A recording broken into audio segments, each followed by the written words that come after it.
नमस्कार बंधुरा आमी आबारो हाजिर हয়েছি आबारो একটা তথ্যমূলক ভিডিও তোমাদের কাছে শেয়ার করতে। তো আজকে আমার বিষয় হলো নীল। নীল কি, কেন করা হয় নীল ষষ্ঠী, এই ব্রতের পেছনে যে সব ইতিহাস জানা আমি জানি সেইগুলোই আজকে তোমাদের কাছে শেয়ার করব। তো চলো বন্ধুরা স্টার্ট করি। বাংলার ক্যালেন্ডার অনুসারে বছরের শেষ ষষ্ঠী পালিত হয় নীল পুজো বা নীল ষষ্ঠীর মধ্যে দিয়ে। চৈত্র সংক্রান্তি চড়ক উৎসবের ঠিক আগের দিন ধুমধাম করে পালিত হয়। সনাতন বাঙালিরা এটাকে লোক উৎসবও বলে।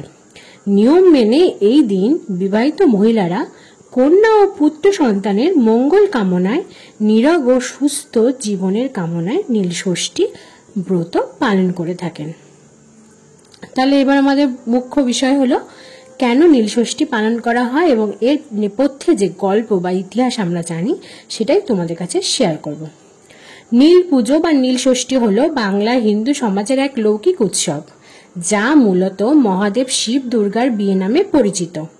এই নীল ষষ্ঠী হঠাৎ শুরু হয় না, এর নেপথ্যে রয়েছে এক গল্প যা পুরাকাল থেকে জনপ্রিয় এবং ঘরে ঘরে জনপ্রিয়। কিন্তু তা কি সেই গল্প?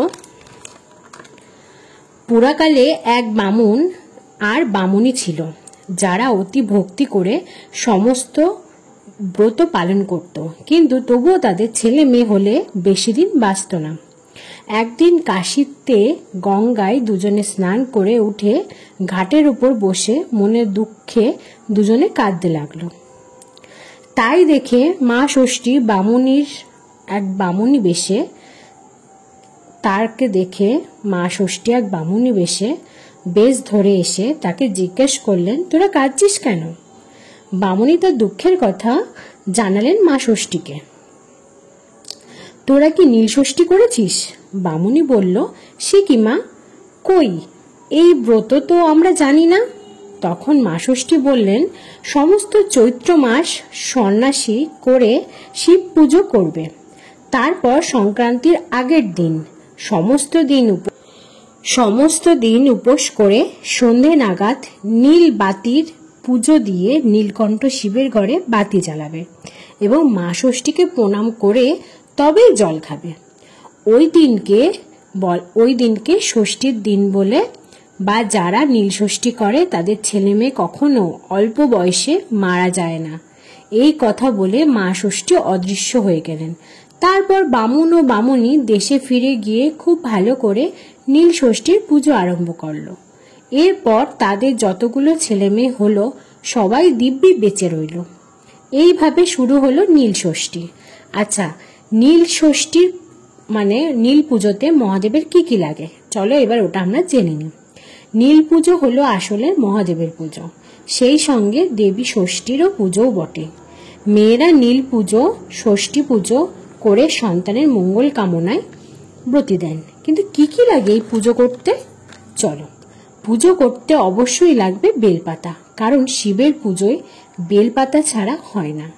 এছাড়া ওই দিন শিবকে 5টি ফল নিবেদন করতে হবে।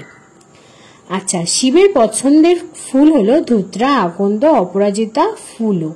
মহাদেবের পছন্দও কিন্তু কলকে ফুল। পূজিত হয় মহাদেব এই সমস্ত ফুল দিয়ে।